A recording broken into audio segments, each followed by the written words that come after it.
Berita terbaru dari manusia yang paling membosankan untuk dibahas. Siapa lagi manusia itu kalau bukan Hasto?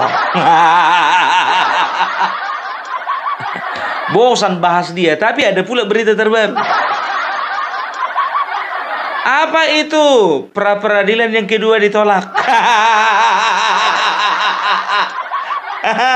Lebih tepatnya bukan ditolak, gugur. Tara, Mak Jreng.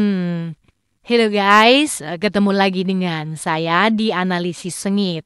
Di channel ini kita akan mereaksi isu-isu perpolitikan tanah air terhangat dan terkini.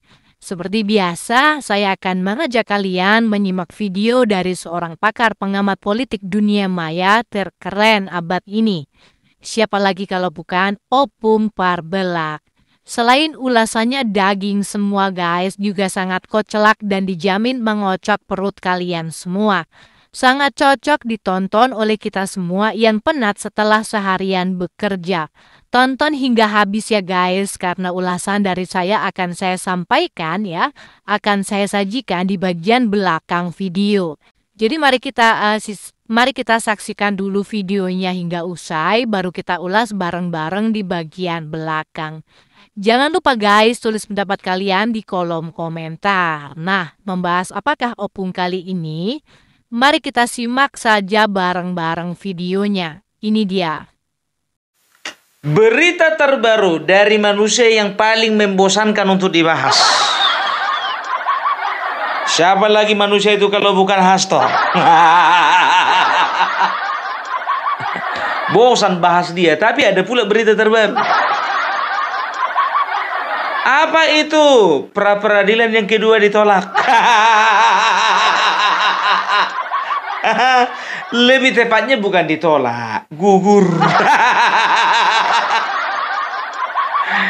Kenapa bisa gugur, Pung? Karena KPK sudah melimpahkan berkas dan bukti-bukti kepada kejaksaan. Kalau KPK sudah melimpahkan bukti dan juga berkas-berkas kepada kejaksaan, itu artinya apa? Sebentar lagi persidangan akan dimulai. Pra-peradilan sudah pasti gugur. Karena pra-peradilan itu posisinya atau levelnya lebih rendah. Karena pra-peradilan kan di Kejaksaan Negeri. Ya, saya kira kita mesti menyampaikan terima kasih kepada hakim yang sudah memutus perkara ini dengan membenarkan sikap dari KPK yang mencoba menggugurkan permohonan pra-peradilan. Ya.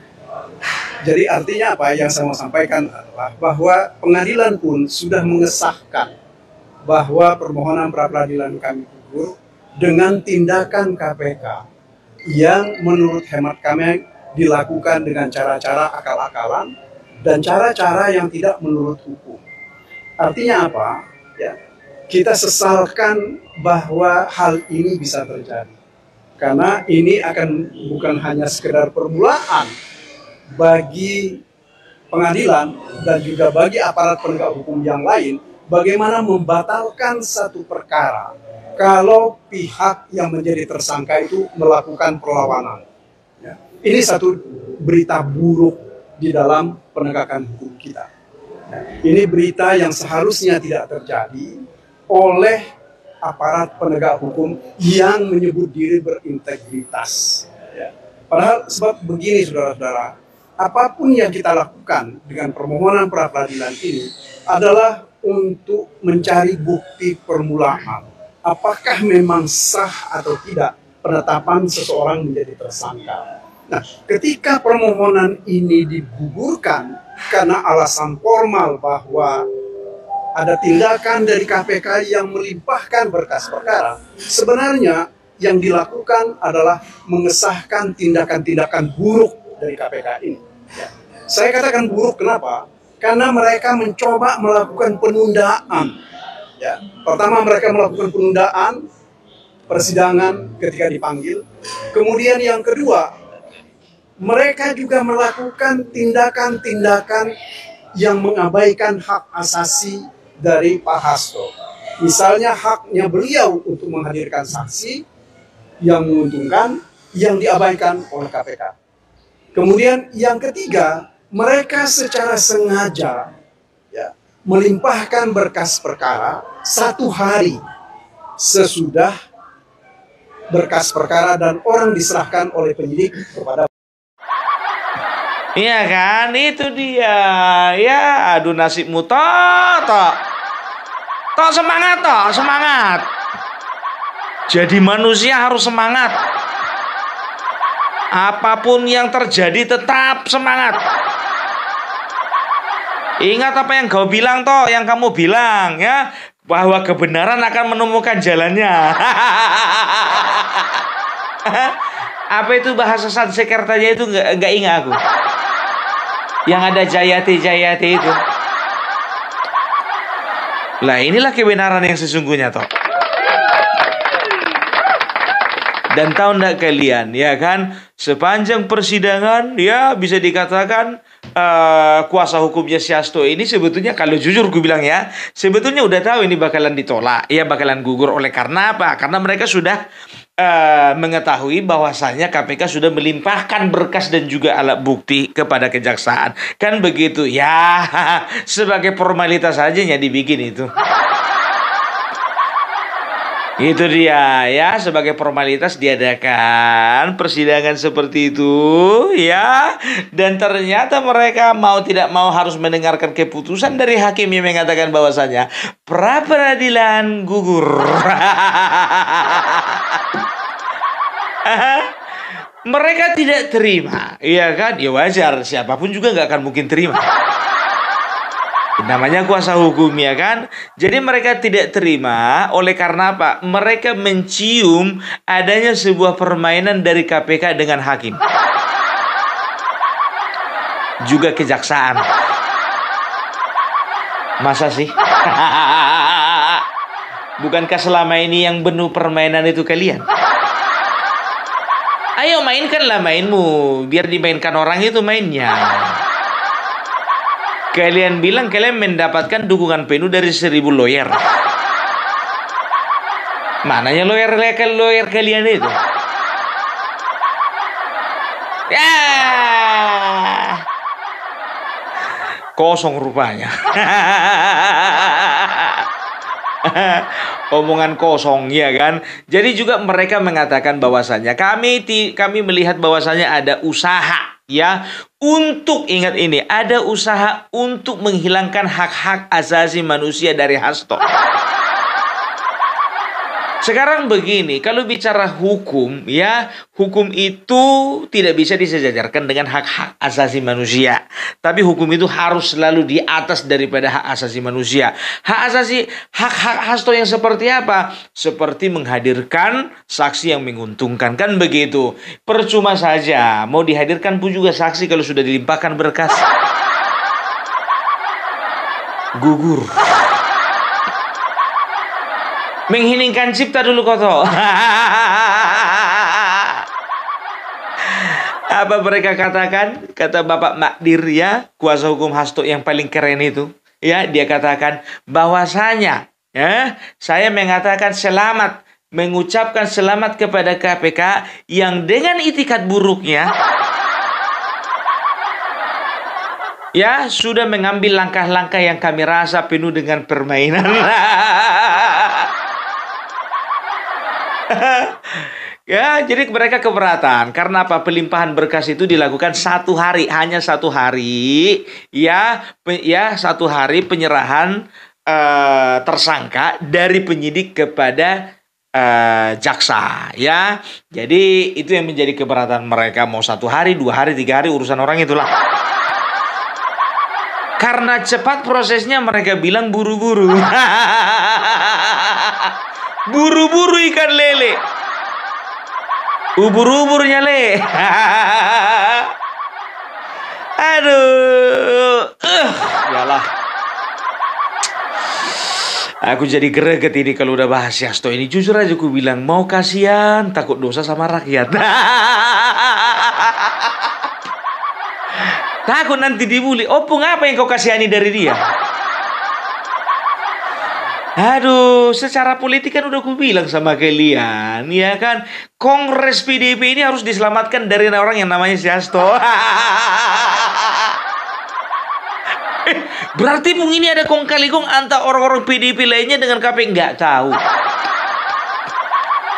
Ini kan penerawanganku. Karena secara politik, ya, kalau Hasto dibiarkan masih tetap menyandang gelar sekjen Dr. Hasto,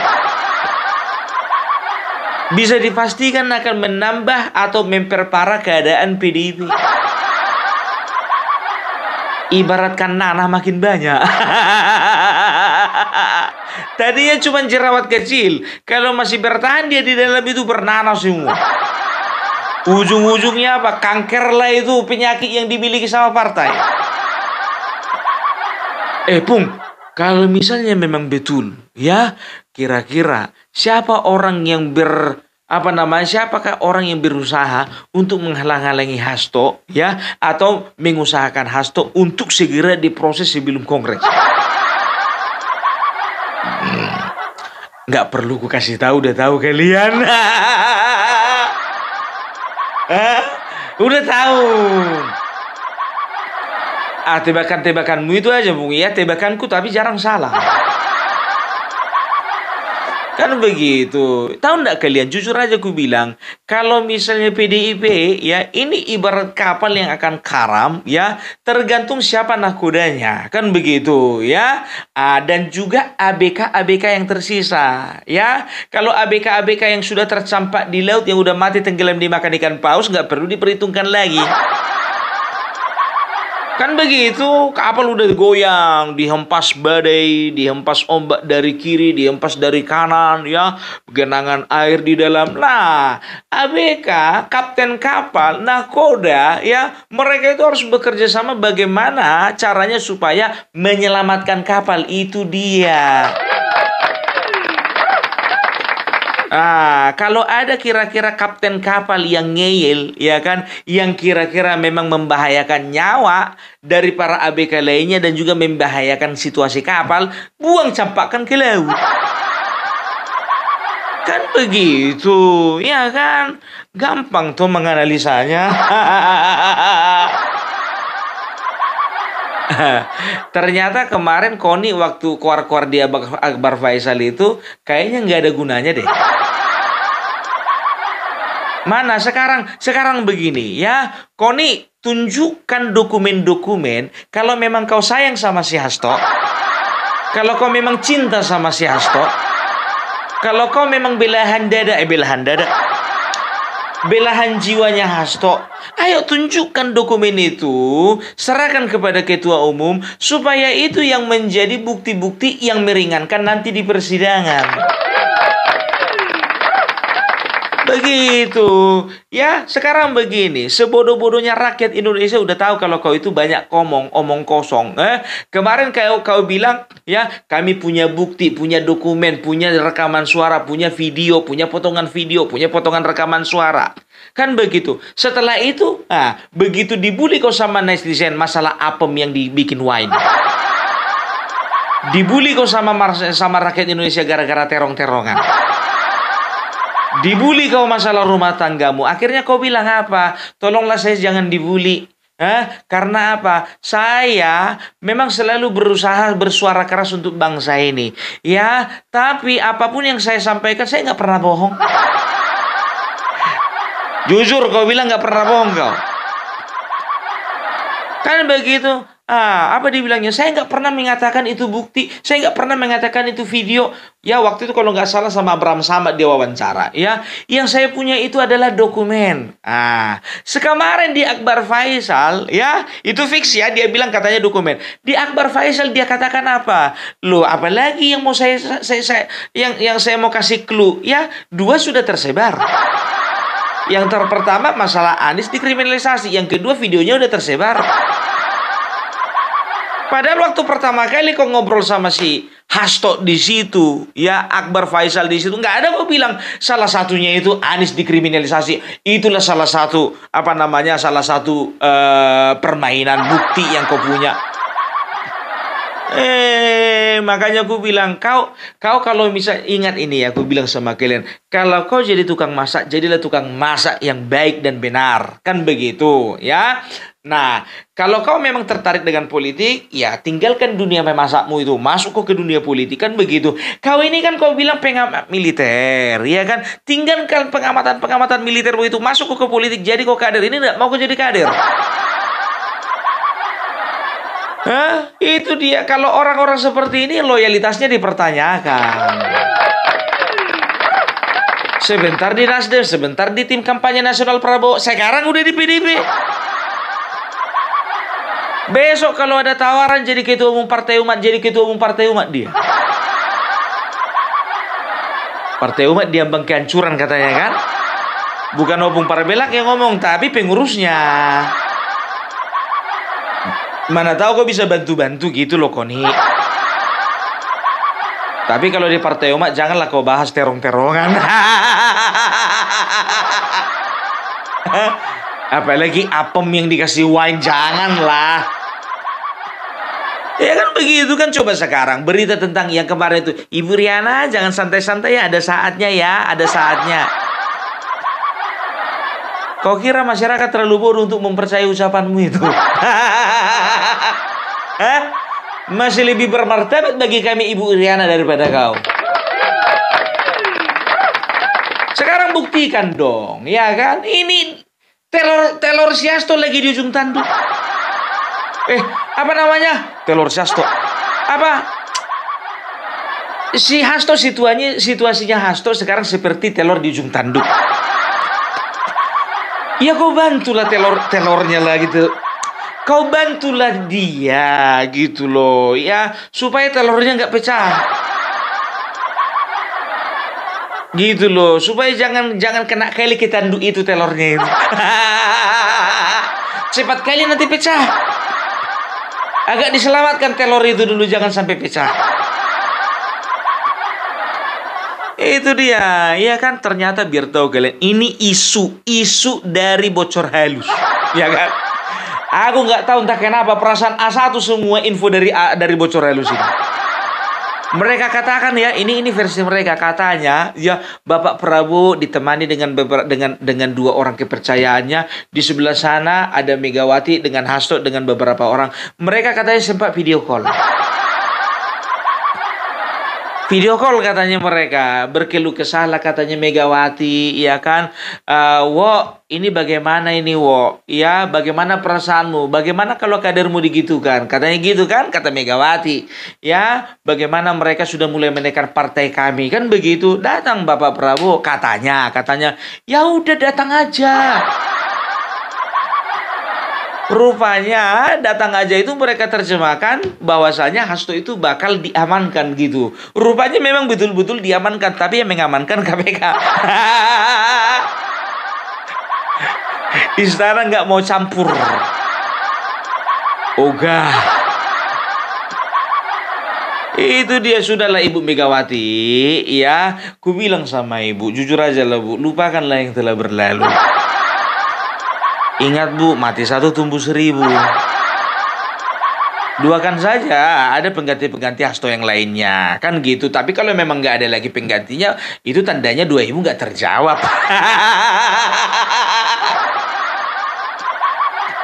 Ya, jadi PDIP harus lebih kerja keras ini, ya kan? Ingat ya, aku bilang sama kalian, jujur aja aku bilang ya, sebetulnya konsentrasi PDIP bukan masalah penanganan kasusnya si Hasto, bukan. Ya, konsentrasi PDIP itu terfokus kepada Kongres.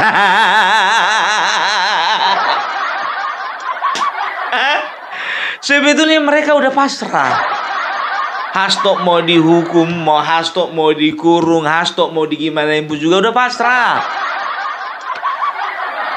Toh juga udah 2 periode dia. Dari tahun 2004 loh. 2014 sampai sekarang udah 10 tahun. Udah bisa diganti itu. Tapi katanya stoknya banyak di partai.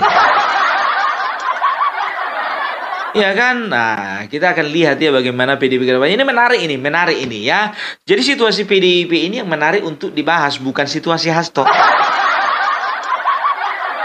Kalau Hasto gitu-gitu ajanya itu. Yakin kalian gitu-gitu aja. Aduh, udahlah tenanglah Hasto. Aku bilang samamu, toh juga kalau di penjara kan nggak langsung mati kau. Tengok itu Surya Dharma Ali, ketua umum loh itu, ketua umum P3, masih sehat. Ana Surbaningrum, ketua umum Demokrat, sehat keluar. Ketua umum bukan sekjen. Roma Hurmuzi, ketua umum P3, sehat keluar, sehat gitu loh ya. Jadi nggak ada yang perlu ditakutkan dari penjara, nggak ada. Santai aja geng, santai. Gitu dia ya, tapi kedepannya ya cari-carilah batu loncatan yang lain. Kayaknya karirmu bakalan nggak akan bisa diperjuangkan di PDIP. Ya kan? Itu dia. Kita udah lihat bagaimana PDIP bersikap sekarang ya kan. Makin lama udah makin melunak. Tengok isu-isu besar ya, baik isu politik atau isu yang lainnya itu nggak terlalu bersuara, agak mingkem sedikit. Mingkem dikit. Ya paling Deddy Sitorus yang mau ngomong, tolong ya buzzer Mulyono. Deddy Sitorus, kenapa sih aku dibilang buzzer Mulyono? Bapak Jokowi udah nggak memerintah loh. Sekarang presidennya Bapak Prabowo. Bilang kayak kami buzzernya Prabowo gitu loh. Aduh, jadi itulah ya.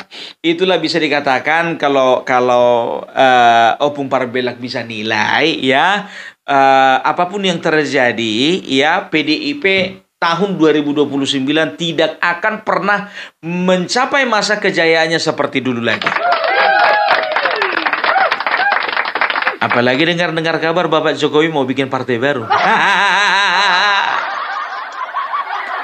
Mudah-mudahan Opung Parbelak bulan 5 jadi ketemu sama Bapak Jokowi. Langsung gue bilang lah, Pung, aku yang megang provinsi ini ya. Ya manggil Opung lagu sama Bapak Jokowi. Opung itu panggilan yang paling terhormat. Iya, masa mau ku panggil Amang Buru? Manggil Opung lah, ya kan? Itu adalah panggilan terhormat dan panggilan paling tinggi ya di kami orang Batak. Gitu dia ya. Jadi itu dulu dari Opung Parbelak ya. Jadi jangan sampai lupa ya, kalau kita itu ada rencana ya. Kita itu ada rencana bulan 5 untuk pergi ke rumah Bapak Jokowi. Ingat, ini bukan minta-minta ya, tapi bagi yang ingin berkenan untuk memberikan sedikit rezekinya untuk keberangkatan Opung Parbelak mulai dari Sumatera Utara ini sampai ke Solo, karena membutuhkan dana yang cukup besar ya. Nggak bisa cuma 2 kali naik angkot. Gitu dia ya. Jadi dari awal tadi sudah ada nomor rekening yang sudah Opung Parbelak sertakan di sana ya. Semoga ya ini boleh terrealisasi, karena Opung Parbelak juga akan pergi ke sana karena dorongan dari teman-teman yang ada di Parbelak Channel. Udah fix ya. Jadi mudah-mudahan kita bisa silaturahmi nanti sama Bapak Jokowi, dan juga kita bisa silaturahmi juga dengan Pak Sudarsono, silaturahmi juga dengan teman-teman Opung Parbelak yang ada di Kota Solo. Oke, jadi itu dulu dari Opung Parbelak. Salam NKRI harga mati.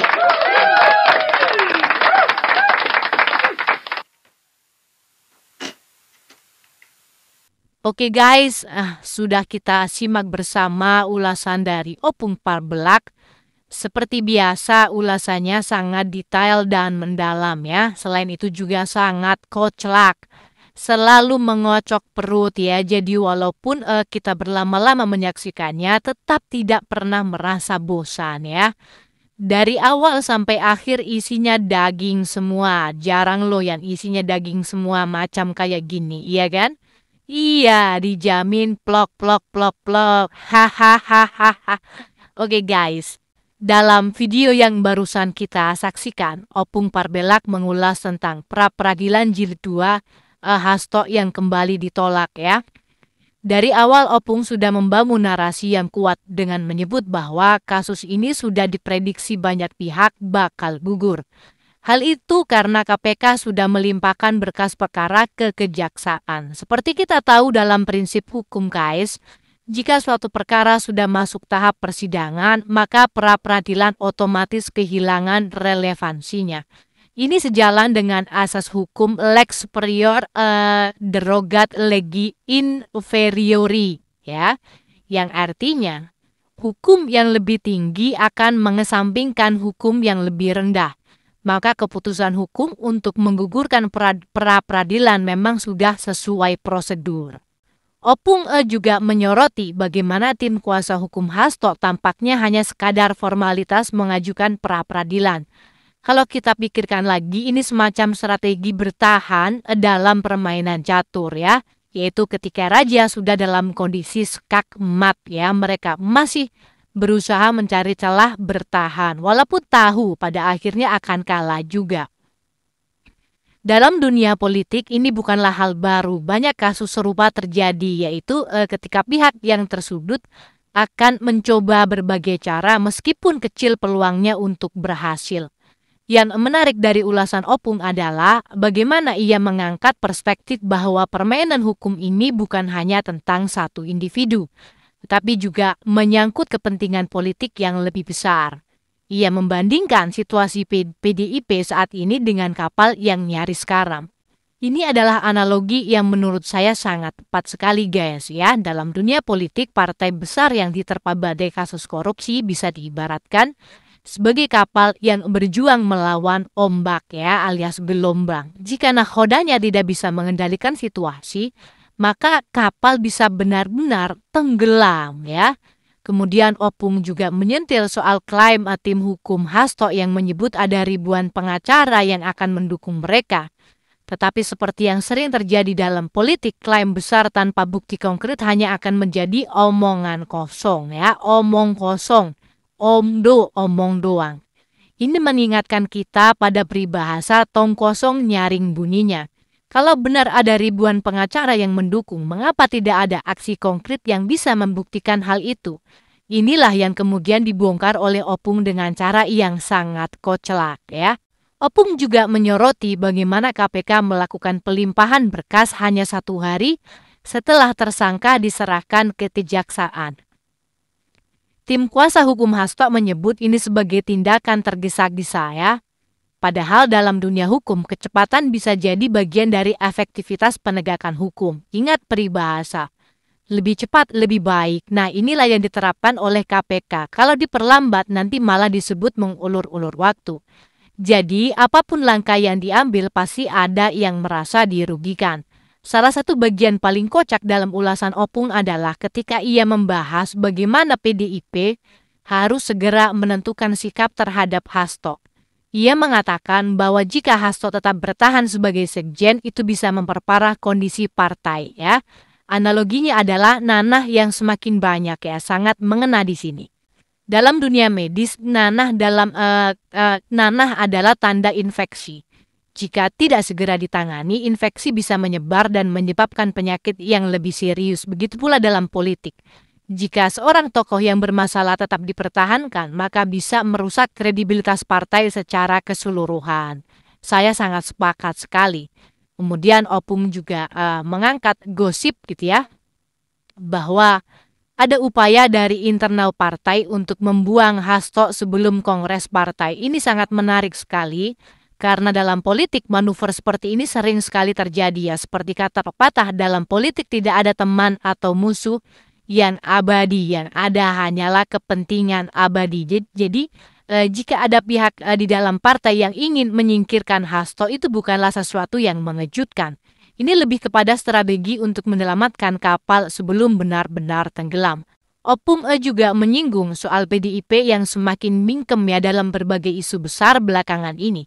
Ini adalah perubahan yang cukup menarik mengingat selama ini PDIP dikenal sebagai partai yang sangat vokal ya. Bisa jadi ini adalah bagian dari strategi bertahan di tengah situasi politik yang semakin tidak menentu. Seperti strategi perang yang diterapkan oleh Sun Tzu dan yang ditulis dalam The Art of War. Kadang-kadang diam adalah langkah terbaik untuk menghindari kekalahan besar ya. Terakhir, Opung juga menyinggung soal kemungkinan Jokowi mendirikan partai baru. Ini adalah spekulasi yang cukup menarik karena jika benar-benar terjadi maka itu bisa menjadi pukulan besar bagi PDIP. Ingat kata pepatah, mati satu tumbuh 1000. Kalau benar Jokowi membentuk partai baru, maka PDIP bisa kehilangan salah satu tokoh kunci yang selama ini menjadi magnet elektoral bagi mereka ya. Bagaimana menurut kalian? Keputusan setuju gak dengan apa yang disampaikan oleh Opung barusan dan komentar yang saya sampaikan di bagian belakang tadi? Ya, silakan tulis pendapat kalian di kolom komentar. Oke guys, demikian dulu nonton bareng bersama kami dan sedikit ulasan di bagian belakangnya. Jangan lupa terus ikuti kami dengan cara klik subscribe, like, dan share. Ya, kita jumpa lagi di konten-konten berikutnya. Salam akal sehat.